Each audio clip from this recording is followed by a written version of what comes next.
এদিকে তোর মেজ মামির বাড়ির লোকজন অনেক অপমান করে এই বাড়ির লোকজনকে। তোর মামারা রাগে আর সিমির খোঁজ করে না। অনেক দিন কেটে যায়, হঠাৎ একদিন সিমি ফোন দিয়ে বলে আমি বাড়িতে আসছি। ভাবি বলে ফোন কেটে দেয়। এই দিকে আমি কথাটা শুনে অবাক হই, আবার খুশিও হই খুব।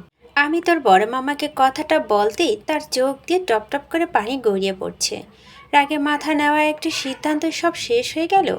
ততদিনে তিনি তার ভুলটা বুঝতে পেরেছেন। মিমির কথা কান্না দিয়ে মিমি কার সাথে সম্পর্ক ছিল সেটা জানা দরকার ছিল। তিনিও তো ভালোবেসে বিয়ে করেছিলেন। তাহলে তার বোন কেন পারবে না বাবাকে কথাটা বলতে? যাব এমন সময় আমার ফোনটা বেজে ওঠে। আমি কল ধরতেই অপর পাশ থেকে বলে উঠল এই ফোনের মালিক অ্যাক্সিডেন্ট করেছে, তাদের হাসপাতালে নিয়ে যাওয়া হচ্ছে। হাসপাতালের নামটা বলে কল কেটে দেয়। এদিকে আমার কানে একটা কথা বারবার বাজছে, ফোনের মালিক অ্যাক্সিডেন্ট হয়েছে, তাদের হাসপাতালে নিয়ে যাওয়া। আমি হাউমাউ করে কেঁদে উঠি। আমার কান্না শুনে সবাই দৌড়ে আসে আমার কাছে। সবাই জিজ্ঞেস করে আমি কান্না করছি কেন। কান্নার চোটে কিছু বলতে পারছি না, তাও ভাঙা ভাঙা কণ্ঠে বলি সিমি যে গাড়িতে আসছিল সেটা অ্যাক্সিডেন্ট করেছে, সিমিকে হাসপাতালে নিয়ে যাওয়া হয়েছে। আমার কথা শুনে বাড়ির সবাই চমকে ওঠে। এত বছর পর সিমি কোথা থেকে আসছে। তারপর জানলাম সিমি আমাকে ফোন দিয়ে বলেছে সে আসছে। আমার কথা শুনে তোর বড় মামা হাসপাতালের নাম শুনে তাড়াতাড়ি বের হয়ে যায়। এদিকে হাসপাতালে পৌঁছে জানতে পারি আবির আর সিমি হাসপাতালে নিয়ে আসার সময় রাস্তাতে তারা দুজন মারা যায়। তার তো অবস্থা নাজুক, যে কোনো সময় যে কিছু হতে পারে। সেই দিন সিমির লাশ জড়িয়ে ধরে পাগলের মতো কান্না করছিল তোর মামা আর নানা। আল্লাহর রহমতে তুই সুস্থ হয়ে বাসায় ফিরলি। তোকে দেখে আমি অবাক হয়ে গিয়েছিলাম। তুই অবিকল তোর মায়ের মতো দেখতে হয়েছিস। তারপর তোর সব দায়িত্ব যখন আমরা নিলাম, তারপর থেকে তোকে আমি কাজ ছাড়া করিনি। আমি তোকে আর আরফিনকে কখনো আলাদা দেখিনি। তোকে আমি আমার নিজের সন্তানের মতো লালন পালন করে বড় করেছি। কথাগুলো বলার সময় বড় মামির চোখ দিয়ে টপ টপ করে পানি গড়িয়ে পড়ছে। বড় মামির কথা শুনে আমার চোখ দিয়ে টপ টপ করে পানি গড়িয়ে পড়ছে। বড় মামির চোখের জল মুছে বলে উঠলেন এই কথাগুলো কেন বললাম জানিস আরু? তোর মেজ মামি তোকে দেখতে পারে না সেটা তো জানিস। সে চায় না এ বাড়িতে থাক। সে নানান রকমের কথা বলবে, তোর গায়ে হাত তুলবে, এগুলো তুই মানবি না। সে তোর ক্ষতি করার চেষ্টা করবে। তাই এখন থেকে যে যেমন আচরণ করবে তুইও সেরকম আচরণ করবি। আমি দেখে আসছি, যে যা বলে তুই সেটাই করিস। তুই নিজেকে অসহায় মনে করিস না, কারণ এটিম তুই। আরে বোকায় পৃথিবীতে সবাইকে মরতে হবে, দুদিন আগে আর পরে। তাই এখন থেকে নিজেকে শক্ত কর, কারো কাছে নিজের দুর্বলতা প্রকাশ করবি না। এখন তোর ক্যারিয়ার গড়ার সময়, মন দিয়ে পড়াশোনা কর। এবার আহির দিকে তাকিয়ে বললেন আমি জানি তুমি আহিকে কত ভালোবাসো, তোমার কাছে নিরাপদ থাক। তুমি ওকে নিয়ে যেতে চাও তো নিয়ে যেতে পারো, তবে দুদিনের বেশি থাকার পারমিশন দিব না। ও না থাকলে আমার ঘর ফাঁকা ফাঁকা লাগে। মামির কথা শুনে আহি বলে উঠে ঠিক আছে, আরুকে মাত্র দুদিনের জন্য নিয়ে যাব ওকে। বড় মামি বলে আচ্ছা। বিকেল 4:30 রেডি হয়ে আমি আর আহি রিক্সার জন্য ওয়েট করছি। এদিকে আহি রেগে যাচ্ছে একটা খালি রিক্সা না পাওয়ায়। আহি রেগে গিয়ে বলে ভালো লাগে না, মনে হচ্ছে আজ সারা শহরের সব কাপড়রা রিক্সায় উঠে ঘুরে বেড়াচ্ছে। আহির কথা শুনে আমি হাসতে হাসতে নিচে বসে পড়লাম। এই মেয়ে রেগে গেলে ছেলেদের মতো গালি দিবে। অনেকক্ষণ ধরে অপেক্ষা করে যখন গাড়ি পাচ্ছি না তখন আমার অনেক রাগ লাগে। হঠাৎ আহি আমার হাত ধরে টেনে রাস্তা নেমে দৌড় লাগায়। আমি পাগলের মতো কিছু না বুঝে আহির সাথে দৌড়াচ্ছি। হঠাৎ করে একটা রিক্সার সামনে গিয়ে দৌড়ানো থামায় আমি আর আহি। এখন বুঝতে পারছি কেন আহি আমার হাত ধরে টেনে নিয়ে দৌড় লাগায়। রিক্সাওয়ালা মামা আমাদের এভাবে তার দিকে আসতে দেখে তাড়াতাড়ি রিক্সা ব্রেক চাপে, না হলে রিক্সা আমার আর আহির ওপর গিয়ে চলে যেত। রিক্সাওয়ালা ভয়ে ভয়ে বলে উঠলেন এই যে আপনারা এখন রাস্তা মাঝখানে দৌড়াতেছেন কেন? আসতে আসেন, এখনই আমার রিক্সা আপনাদের ওপর উঠে যাইত। আহি আমার হাত টেনে ধরে রিক্সা উঠে বসে বলে আরে মামা কিসের আসতে আসবো, কতক্ষণ থেকে বসে আছি, একটা খালি রিক্সা পাচ্ছি না, তাই আপনাকে দূর থেকে দেখে তাড়াতাড়ি করে আপনার রিক্সায় ওঠার জন্য আসছি। কথাটা বলে আমার হাত ধরে উঠে বসে রিক্সায়। আমিও রিক্সায় উঠে বসতেই রিক্সাওয়ালা মামা বলে কোন দিকে যাবো। আহি ঠিকানা বলে দিতেই রিক্সা গন্তব্যের উদ্দেশ্যে চলতে শুরু করে। লাইভে আজ প্রথমবার ফেমাস রাইটার আসমানি। ইতিমধ্যে 50,000 মানুষ লাইভ দেখছে।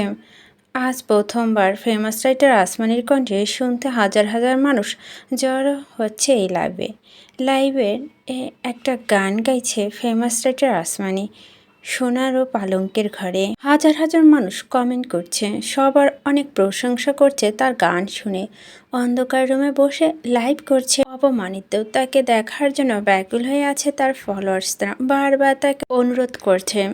তখন তিনি জানান এবার বইমেলায় তার বই আসছে আর তিনি এবার বইমেলায় জানবেন। এই কথা শুনে সবার মনে একটা খুশি ঝলকানি দেখা যায়। লাইভ থেকে বের হয়ে যায় আসমানি ওরূপে আমাদের নায়িকা আরও। বা দোস্ত তুই আজ ফাটিয়ে দিয়েছিস, আমি ভাবতে পারিনি তুই এত ভালো গান গাইতে পারিস। সত্যি বলছিস আরও? দোস্ত আমি তো ফিদা হয়ে গেছি। আহি তাই নাকি রে? বে। দুজনের কথাটা বলে হাসতে শুরু করলেও হাসতে হাসতে দুজনের চোখে পানি চিকচিক করছে। আরও হাসি থামিয়ে বলল, ওই মেলার দিন কি আমি যেতে পারবো? কেন পারবি না? আব্রাহাম ভাই আমাকে স্কুলে যাওয়া ছাড়া বাড়ি থেকে বের হতে দেয় না। তোর আব্রাহাম ভাইকে আমার মাঝে মাঝে মারতে ইচ্ছে করে। কেন? অবাক হয়ে জিজ্ঞেস করে আরও। তুই যেখানে খুশি যা, তাকে আব্রাহনের কি শালা, ও তো আর তোকে কোথাও নিয়ে যায় না, আবার একা যেতে দেয় না। দেখিস এখন ভাব দেখাচ্ছে, পরে তোর ভাই বউয়ের কাছে পাত্তা পাবে না। আহির কথা শুনে মনে পড়ে গেল সেদিনের রাতে আব্রাহাম ভাইয়ের বলা কথাটা। আহির দিকে তাইকে বললাম, পাত্তা পাবে না কেন? তার তো প্রেমিকা আছে। কি বললি? তোর ওই খারুস ভাইয়ের প্রেমিকা আছে? তোকে কে বললাম? মেজো মামির ভাইয়ের মেয়ের সাথে আব্রাহাম ভাইয়ের বিয়ে। কথা তুলতে তিনি জানান তার ভালোবাসার মানুষ আছে, তাকে ছাড়া আর কাউকে বিয়ে করবে না। আচ্ছা বাদ দে তার কথা, তুই বল এখন তোর প্ল্যান কি? কিসের প্ল্যান? আরে গাধা, এসএসসির পর কোথায় ভর্তি হবি? আহির কথা ভাবনায় পড়ে গেল। তাই তো এ ব্যাপারে তো কিছু ভাবিনি। আর আব্রাহাম ভাইয়া এখন যা হয় আমার খরচ দিচ্ছে, তখন তিনি বিয়ে করবেন, তখন তো আর আমার খরচ দিতে পারবে না। আহিকে বললাম, কি করব তাই ভাবছি রে, দেখা যাক ভাগ্যে কি আছে আমার। আল্লাহ যা করেন ভালোর জন্যই করেন। আরও অনেক কথা বলতে বলতে ঘুমিয়ে যায় দুজন। এদিকে একজনের ঘুম হারাম হয়ে গেছে। সে ভাবতে পারেনি তার প্রিয় মানুষের কণ্ঠস্বর এত সুন্দর, সে তার জান পাখিকে দেখতে পাবে। একবার শুধু তোমাকে পাই, আমার খাঁচায় বন্দি করে রাখবো। অনেক জ্বালিয়েছ আমায়, তোমার জন্য কত যে রাত আমার নির্ঘুম পার করতে হয়েছে সেটা আমি শুধুই জানি। এই ওর তাহি আর কত ঘুমাবি বল তো? আরেকটু চান, আরেকটু করে 1 ঘন্টা হয়ে গেল, তাও তোর ওঠার সময় হচ্ছে না। উঠছি, ভাল ঘুমাতে দিবি না? বুঝতে পারছি আমি আরও। ওঠ, কখন থেকে ডাকছি? 12টা বাজে। আর কত ঘুমাবি? 12টা বাজে? চল নিচে যাই।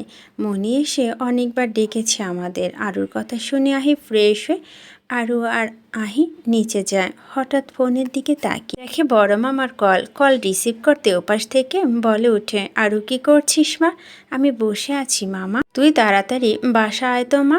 কেন, কিছু হয়েছে বাড়িতে? না রে কিছু হয়নি, শুধু বিকেলে চলে আসিস।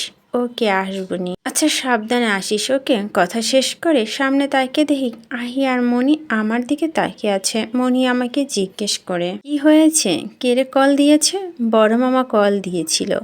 কি বলল কল দিয়ে? আমাকে বিকালে বাড়িতে যেতে বলল। কাল আসলে আর আজকে তো তোকে যেতে দিচ্ছি না। আমাকে তো যেতে হবে মনি, আমি কথা দিচ্ছি আমি আবার আসবো, প্লিজ রাগ করো না তোমরা, প্লিজ। কথা শুনে কিন্তু আরও কথাটা না শুনে বলে উঠল, আরও প্লিজ আহি, আমাকে আজ যেতে হবে, পরে আবার এসে থাকবো। আমি জানি এখন আমি কিছু বলে শুনবি না। মুখ ফুলিয়ে কথা বলে উঠে আহি। ওরে আমার জানো, তুই রাগ করিস না, আমি আবার আসবো। কথা বলে আহিকে জড়িয়ে ধরি। বাড়িতে এসে যে এমন কিছু মুখোমুখি হতে হবে ভাবতে পারিনি। সেই মেজো মামি তার ভাইয়ের ছেলের সাথে কথা বলার জন্য আমার গায়ে হাত তুলল। সে তার ভাতিজা রাফির সাথে আমার বিয়ে ঠিক করেছে, তাও আমার মতামত ছাড়া। আহি বাড়ি থেকে এ বাড়িতে ঢুকতেই আমি অবাক। বাড়িতে অনেক মানুষ, বেশিরভাগ মানুষ আমার অপরিচিত। আমাকে বসার ঘরে দাঁড়িয়ে থাকতে দেখে মেজো মামি আমার হাত ধরে সামনে নিয়ে গিয়ে বলল, এই তো আমার আরও এসে গেছে। মেজো মামির কথা শুনে আমি অবাক। তিনি আবার বলে উঠলেন, এ আমাদের রাফি হবু বউ। মেজো মামির কথা শুনে আমার মাথা ঘুরছে। কি বলে এই সব? চারিদিকে এত মানুষের ভিড়, মামা মামিকে খুঁজছি, তাদের কাউকে দেখতে পাচ্ছি না। আমি কিছু বলতে যাব তার আগে মেজো মামি আমার হাত ধরে টেনে নিয়ে রুমে এসে দরজা লাগিয়ে দিল। আমি বলে উঠলাম, তুমি বাইরে কি সব বলছিলে? কি সব বলছিলাম? তুমি? বললাম কেন? আমাকে দেখিয়ে এটা রাফির হবু বউ। যা সত্যি তাই বললাম। তোর সাথে রাফি বিয়ে আজ রাতে। কি বলছো তুমি? আমি এই করবো না।